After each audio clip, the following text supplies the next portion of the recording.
Did you know that you might be paying 10 times the amount of property taxes as your neighbor, even if you might have literally the identical size house?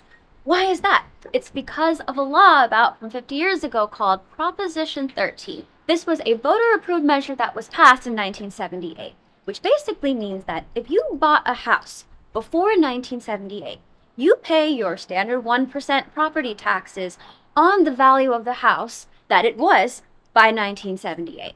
If you bought a house anytime after 1978, you have to pay that same 1% property tax on what the value of the house is today and every year what it is.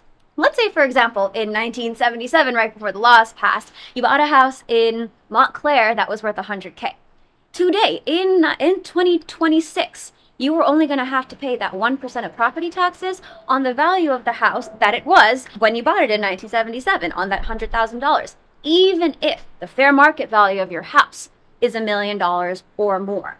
And the kicker is that people that have and hold on to these houses with that super low property tax on it get to pass it on to their kids, building intergenerational wealth.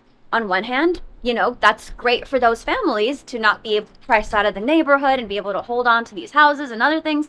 Not so great for people who may want to move into these neighborhoods and people who never had the opportunity to build that intergenerational wealth because of redlining and racially restricted covenants and all of that stuff. So, long story short, Proposition 13, I'll go more into detail in another video about how it affected city finances in our public school system, because we lost and continue to lose a lot of money.